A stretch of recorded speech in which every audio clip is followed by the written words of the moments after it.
la iglesia falsa, llamada en el Apocalipsis la Gran Ramera, habíamos explicado sobre todo los efectos, condiciones y maneras como se puede descubrir ese espíritu de la iglesia falsa dentro de la iglesia católica verdadera, que no son tanto personas concretas, sino más bien un espíritu del que se inficionan, se contagian muchas personas en mayor o menor medida. Pero que llegará un momento en que esa iglesia falsa se separará de la verdadera y entonces va a producirse ya una división también de personas que se van a ir a una religión falsa cuando ocurra esto. Entonces, por eso es muy importante estudiar los signos de los tiempos que están en la Sagrada Escritura, sobre todo en el Apocalipsis, para ver cuándo se ha dado ese paso, esa separación de la iglesia falsa de la iglesia verdadera. Algunos equivocadamente dicen que ya se ha dado y dicen, no, la iglesia falsa es la iglesia posconciliar y la iglesia verdadera es la iglesia preconciliar. Eso es un error garrafal que hace mucho daño a las almas por no tener claros los signos de los tiempos. Entonces, una vez hecha esta introducción para enlazar esta clase con la clase anterior, vamos a ver ahora un texto de la Sagrada Escritura del apóstol San Juan, primera carta del apóstol San Juan, capítulo 2, versículo 19. Dice así: salieron de nosotros, pero no eran de nosotros, porque si hubiesen sido de nosotros, habrían permanecido con nosotros. Pero salieron para que se manifestase que no todos son de nosotros. Entonces, ahí está diciendo San Juan que en su tiempo, en el primer siglo, ya habían cristianos que estaban, diríamos, dentro de la iglesia, pero no eran de nosotros, no eran de ellos, que en realidad tenían un espíritu diferente. Y se mostró ese espíritu diferente en que se salieron de la iglesia donde estaba San Juan y ahí se descubrió pues que tenían un espíritu diferente. Lo mismo va a pasar entonces con la iglesia del fin de los tiempos, pero de una manera ya universal.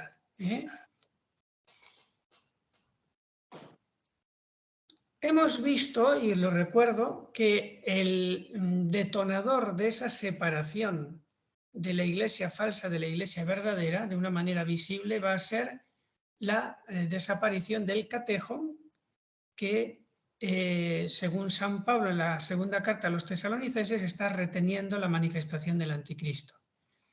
Hemos dicho que lo más probable es que ese catejón que retiene la manifestación del anticristo y por lo tanto también la actuación del falso profeta es la unidad visible de la Iglesia, que va a desaparecer de una manera ya brutal y nunca vista hasta ahora, habiendo un falso papa o un falso líder dentro de una iglesia falsa aparentemente católica y sin embargo, en la iglesia verdadera, durante un tiempo, no va a haber un verdadero papa. Va a quedar como sede vacante. Eso todavía no ha ocurrido, pero va a ocurrir. Y ante esa situación tan catastrófica y única que nunca se ha dado todavía en la historia, de haber un antipapa y no tener como rival a un papa verdadero, eso se va a sumar a una auténtica confusión de cardenales contra cardenales y obispos contra obispos, que eso desgraciadamente ya lo tenemos, falta lo otro. Bien, entonces cuando ocurra eso y aparezca el falso profeta que se hará el líder mundial de esa nueva religión o falsa iglesia con apariencia de católica, entonces ahí se habrá dado la separación que digo de la iglesia verdadera de la falsa. Muchos católicos caerán. Es previsible que sea la gran mayoría de los católicos bautizados que se irán corriendo a la iglesia falsa, porque será muy duro permanecer en la iglesia verdadera, será muy duro. Será difícil encontrar pastores, sacerdotes de la iglesia verdadera, porque habrá pocos y porque además no estarán fácilmente localizables, pues habrán perdido todas las iglesias. Tendrán que ir como vagabundos de un lado a otro y con peligro. Por eso, como digo, será hasta para los seglares duro permanecer en la iglesia verdadera. La iglesia falsa, no crean que va a separarse y de repente se va a convertir en algo manifiestamente satánico, sino que va a guardar las apariencias. Se va a seguir celebrando la Santa Misa, entre comillas, pero en realidad ya no habrá consagración, porque el anticristo, o mejor dicho, el falso profeta, que es el que actúa directamente en lo religioso, va a hacer que los sacerdotes que se vayan a la iglesia falsa tengan que celebrar, entre comillas, la misa con algo que adultere en la naturaleza de la consagración y por lo tanto ya ahí no esté el sacrificio de Cristo, como sí lo está en la misa verdadera. ¿Y qué puede ser eso que produzca la anulación de esa misa que celebren esos sacerdotes que se vayan al lado contrario? Pues puede ser, por ejemplo, un cambio en las palabras de la consagración. Por ejemplo, decir, esto significa mi cuerpo, haría que esa consagración fuese inválida y todo se convirtiera en una burda idolatría. Les voy a leer un texto del Apocalipsis 17, versículo 4, donde dice que la gran prostituta tenía en su mano una copa de oro, como una especie de cáliz, una copa de oro, que eleva el sacerdote en la Santa Misa. Pero fuera de la iglesia, por fuera, la iglesia falsa y la iglesia verdadera parecerán gemelas, pero ya no serán verdaderas misas. Eso todavía no ha ocurrido, pero ocurrirá. Esa copa que dice el Apocalipsis que levanta la gran prostituta, dice que está llena de abominaciones y de las impurezas de su fornicación. La Sagrada Escritura llama fornicación a la idolatría. Dice Fulton Sheen, que es un obispo norteamericano que está en proceso de canonización, dijo en 1950: el anticristo fundará una antiiglesia que será una imitación de la iglesia, porque el demonio es el mono de Dios. Será el cuerpo místico del anticristo, que en todo lo exterior se parecerá a la iglesia como cuerpo místico de Cristo. Tanto es así que ocupará todas las catedrales e iglesias que antes tuvo la iglesia verdadera. La mayoría se irá a la iglesia falsa. Mire, fíjese lo que dice Apocalipsis 13:16. El falso profeta hace que todos, pequeños y grandes, ricos y pobres, libres y esclavos, acepten la gran apostasía. En el lenguaje bíblico, frecuentemente el todos significa la gran mayoría o casi todos. Siempre que ha habido grandes pruebas para el pueblo de Dios, la mayoría ha sucumbido por su tibieza y ha quedado un resto minoritario. Aquello que decía Benedicto XVI en su día, ¿no? Que la iglesia del futuro serían grupos pequeños que perseverarían con mucha fe. Dígame. Una pregunta. Las sectas que están en contra de la Iglesia Católica, ¿se les puede considerar como iglesia falsa? Sí, claro. Lo que pasa es que no es tanto la iglesia falsa o gran prostituta a la que se refiere el Apocalipsis, porque las sectas ya tienen, diríamos, una diferenciación muy grande de la iglesia católica. Entonces, la iglesia falsa o gran prostituta mantendrá muchas apariencias, ¿no? Apariencia de misa, apariencia de sacramentos, apariencia de ornamentos. Por ejemplo, la iglesia anglicana, pues sí, tiene mucha apariencia con la católica. Lo que pasa es que como eso va a ocurrir tan de repente y se van a quedar los falsos pastores en las mismas iglesias que antes usaban los pastores católicos, entonces eso creará una enorme confusión, mucho más que las sectas protestantes hoy día.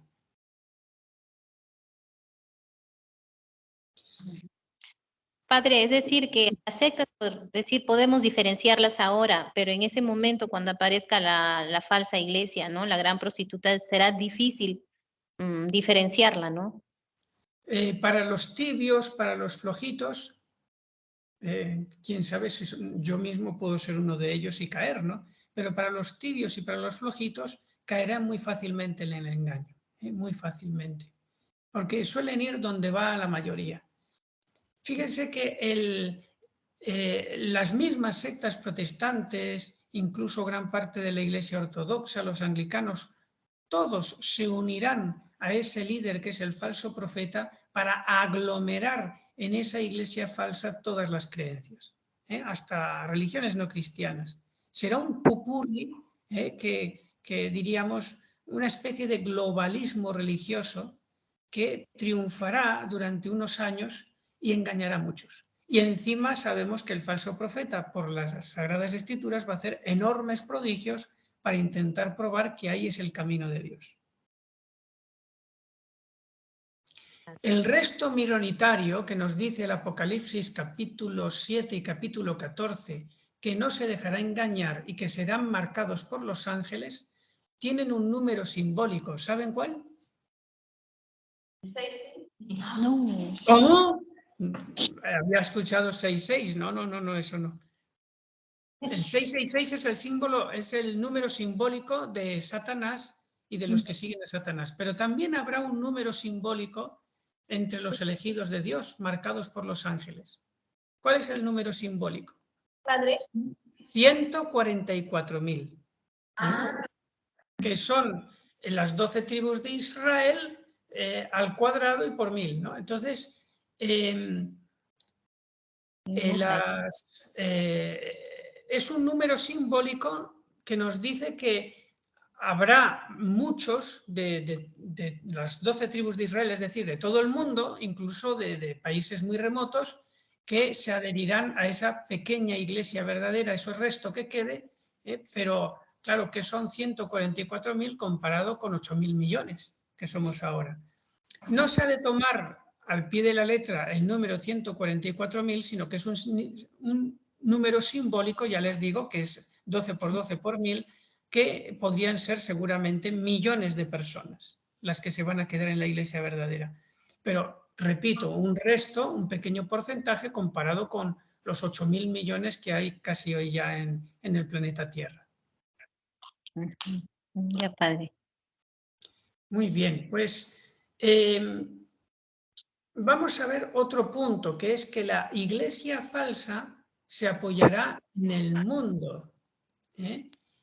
Dice el Apocalipsis capítulo 17, versículo 5, la gran prostituta en la frente llevaba escrito un nombre misterioso, la Gran Babilonia, madre de las prostitutas y de las abominaciones de la tierra. ¿Por qué tiene ese nombre la gran prostituta en la frente? Porque en el fondo esa iglesia falsa es el camino para ir cada vez más acostumbrando a todos los que le sigan a que se degraden por grados cada vez más, cada vez más, cada vez más, hasta llegar a lo que quiere Satanás hacer en este mundo, que es su religión satánica de la Gran Babilonia, de la cual les hablaré en otra clase. Por eso la iglesia falsa tiene en su mente, en su intención, llevar a todos los que le siguen a esa aberración total que es la Gran Babilonia. Yo tengo un video sobre la Gran Babilonia, también sobre el Apocalipsis, que me han contado que algunas personas que lo han visto han caído en depresión, porque es una auténtica película de terror todo lo que va a ocurrir en esos 3 años y medio últimos del anticristo antes de que sea derrotado. Y yo ahí siempre con Sagrada Escritura en la mano. Ahora no la cito tanto, digo, porque es más una explicación, un diálogo, pero en esos vídeos es una y otra vez martillando con la palabra de Dios. Pero fíjense que esto de mundanizar todo lo sagrado ya está ocurriendo en alguna medida. Por ejemplo, la Iglesia nos presenta la Cuaresma y el mundo nos mete el carnaval justo antes de la Cuaresma, incluso al principio de la Cuaresma. La Iglesia nos pone la Semana Santa, pues el mundo nos pone un folclore que a veces está bien, pero a veces la gente solamente se fija en eso, en el folclore, ¿no? Y se puede despistar. La Iglesia pone la fiesta de todos los santos y viene el mundo y pone Halloween, que es todo lo contrario, la fiesta de Satanás. La Iglesia pone la Navidad y viene el mundo y nos pone al propagador de la Coca-Cola, Papá Noel, como la auténtica Navidad del mundo. Y así con las fiestas patronales del mundo pasa lo mismo, o sea, empezamos por religión y acabamos con borrachera. Entonces ustedes que son de Perú saben que eso es muy frecuente. Por eso, esto que estoy diciendo yo con ejemplos de ahora va a ocurrir a nivel mundial con la falsa iglesia. Es decir, va a recoger todo lo aparentemente religioso y poco a poco lo va a ir mundanizando y haciéndolo pretexto de más vicios y vicios hasta llegar a la gran Babilonia, que será el no va más. Un auténtico infierno en la tierra. ¿Alguna pregunta tienen? Padre, ¿no va más? ¿Cómo? ¿No va más? Sí, claro, sí, sí. ¿Qué quiere decir eso, padre? Disculpe. ¿El qué? No va más. No lo había entendido bien. Ya. Sí. Muy bien. Entonces, otro punto es que la iglesia falsa se pondrá al servicio del anticristo. Es decir, su fin principal es que todos sus súbditos religiosos acaben adorando al anticristo cuando él se manifieste como para querer ser adorado. Nos dice Apocalipsis 17:3: y fui arrebatado en espíritu a un desierto, vi allí una mujer sentada sobre una bestia de color escarlata, cubiertas de títulos blasfemos, que tenía 7 cabezas, 7 cuernos. O sea, está sentado en la bestia la iglesia falsa. Y los objetivos de la iglesia falsa son, primero, el vaciado de los fieles de la Iglesia Católica, es decir, aspirar todo lo que pueda, como un oso hormiguero que aspira todas las hormigas que puede de un hormiguero, a la Iglesia Católica y vaciarla. Pero eso, claro, no lo va a poder hacer del todo, no lo va a conseguir al 100%, pero una buena mayoría sí. Ese es el primer punto. El segundo punto o objetivo que va a hacer esa iglesia falsa separada de la verdadera va a ser absorber, aquí sí, el 100% de todo el patrimonio material, iglesias, ornamentos, riquezas, dinero, todo lo de la Iglesia Católica se lo va a llevar. Como ha hecho, por ejemplo, a lo largo de la historia, en algunos puntos, como países en Inglaterra, en tiempos de Enrique VIII, la Revolución Francesa, la Constitución Civil del Clero, etcétera, etcétera. Después, tercer punto será, esto sí que es muy delicado, la iglesia falsa apoyará también a veces auténticos martirios sangrientos de miembros de la iglesia verdadera. Por eso nos dice el Apocalipsis capítulo 17, versículo 6, la iglesia falsa tentará y perseguirá de manera solapada pero sangrienta al pequeño grupo de la iglesia verdadera. Bueno, no es la frase textual de 17.6, pero si lo leen, pues ahí se ve que se puede interpretar de esa manera. Esto lo vemos en un vídeo posterior sobre el quinto sello del Apocalipsis, posterior, quiero decir que ya se ha publicado antes, pero lo podremos explicar después en otra clase. Entonces, acuérdense, Apocalipsis 17:6, la persecución solapada, sangrienta de la iglesia falsa contra la verdadera, y lo pueden leer. Cuarto punto, la iglesia falsa justificará los vicios hasta crear una verdadera pandemia espiritual. Todo estará justificado, como ahora estamos viendo que quieren hacer el sínodo alemán, que todo lo quiere justificar. El sexo antes del matrimonio, con quien sea, y dar la comunión a quien sea, que se ordene quien sea, cada vez más justificarlo todo en base al relativismo.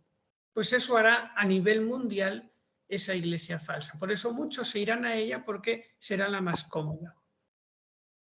Quinto, hará un culto solapadamente satánico, porque la iglesia falsa o la gran ramera será la esposa, entre comillas, del anticristo. Recuerden que el demonio es como el mono de Dios que quiere copiarlo todo para reírse de la verdadera religión y ponerse en lugar de Dios. Entonces, así como Jesucristo tiene su esposa, que es la iglesia verdadera, también el anticristo querrá tener su esposa, que es la iglesia falsa. Y por eso dice Apocalipsis 17:2, la gran prostituta con la cual han fornicado los reyes de la tierra, la que ha emborrachado a los habitantes de la tierra con el vino de su prostitución. Sí, hermano. Padre, en la iglesia ya ha pasado, como dijo usted, esta etapa de martirios, ¿no? En Europa, la Revolución Francesa, todo eso, cuando mataron a varios sacerdotes religiosos.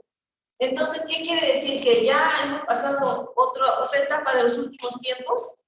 No, porque todo eso que usted me dice ha ocurrido en puntos concretos a lo largo de la historia. Por ejemplo, en el siglo XVI tocó a Inglaterra, en el siglo XVIII tocó a Francia, en el siglo XIX, en la Guerra Civil Española, le tocó a España, a lo largo del siglo XX también le tocó esa barbarie en los países comunistas.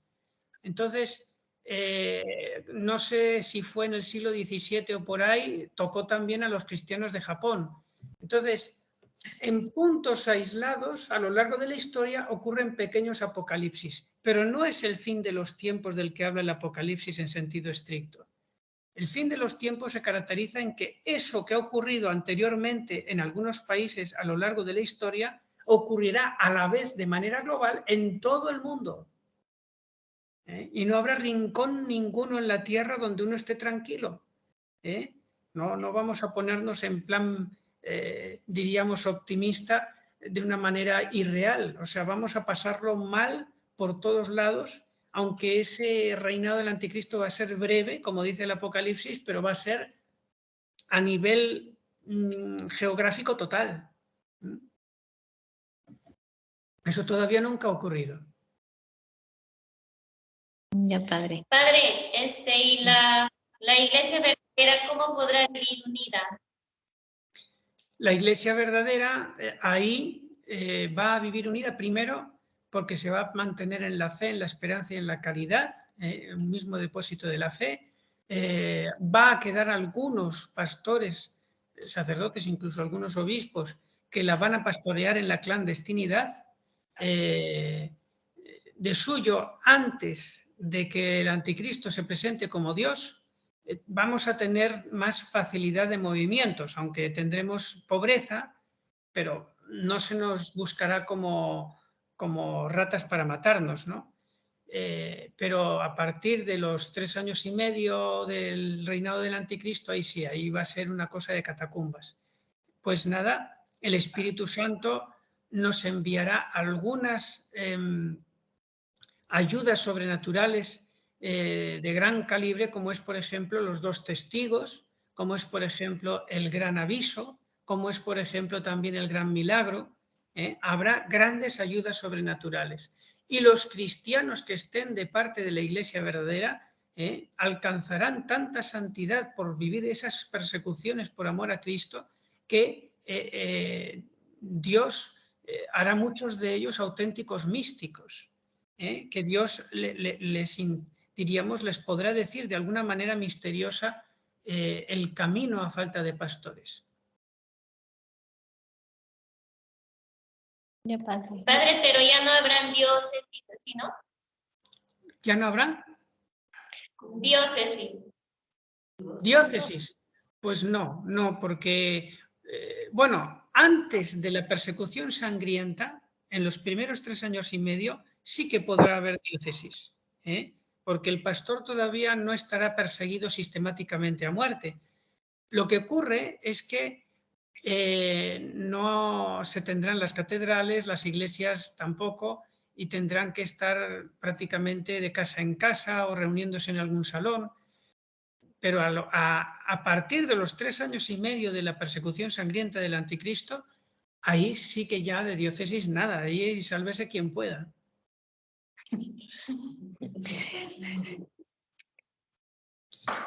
Y sexto objetivo de la iglesia falsa será promover la aceptación del anticristo en cuanto aparezca.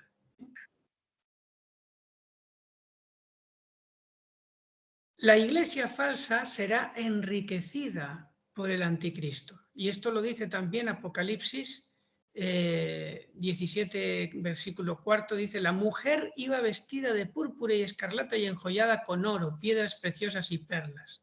Porque todo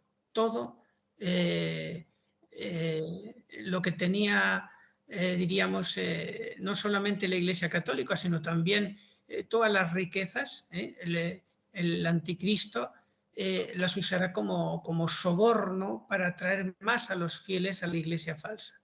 Entonces será rica esa iglesia falsa, muy rica. Todo el que no esté lleno de Dios tiene un precio para Satanás. Dinero, seguridad social, prestigio, libertinaje. Y allí van la legión de los falsos católicos a engrosar las filas de la falsa iglesia.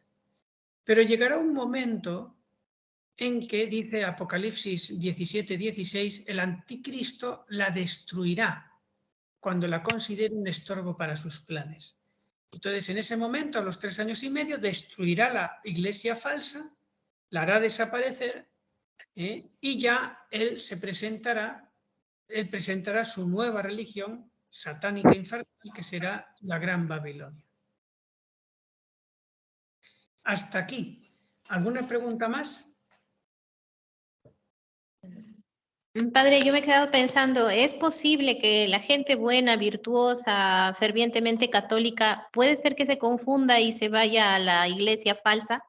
Es o que si los criterios de Dios no son iguales que los criterios de los hombres. Recuerdo un texto del Evangelio que dice que al principio de la vida pública de nuestro Señor Jesucristo, muchos se adherían a Él, pero Él no se fiaba de ellos porque sabía lo que pensaban, porque veía dentro de sus corazones y no necesitaba que nadie le contase cómo era este o cómo era aquel, porque Él lo sabía todo. Entonces, a nosotros nos pueden parecer que hay muchas personas buenas que ayudan al sacerdote, que traen cositas a las hermanas, que no sé cuánto, pero a veces pasa que muchos católicos son buenísimos con los demás seres humanos que hacen limosna y tal, son buenos, son gente amable, trata bien a los demás, pero sin embargo con Dios son crueles, porque viven como si Dios no existiera o comulgan en pecado mortal por las apariencias, o sencillamente cuando les apetece, pues incumplen los mandamientos de Dios en materia grave o llevan una vida doble. Esto puede pasar mucho en el matrimonio, ya sabemos, los anticonceptivos y todo eso, y luego esos que están pervirtiendo la ley de Dios en el seno del matrimonio, luego resulta que aparecen como personas maravillosas a los ojos de los demás. Pues todo eso, el ser buenos con los demás y ser malos con Dios, hipócritas con Dios, eso después se va a notar y nos vamos a llevar grandes sorpresas. Hay que ser bueno con Dios y con los hombres, no solamente con los hombres. Dios también cuenta. Ya, Padre. Padre. Muy bien, bueno, pues entonces vamos a dejar aquí y ya espero que próximamente podamos grabar la próxima clase en que vamos avanzando en el argumento lógico, el hilo conductor del Apocalipsis, para hacer comprensión de este libro tan apasionante y que sea cada vez menos difícil para las personas que se acerquen a él. Dios les bendiga.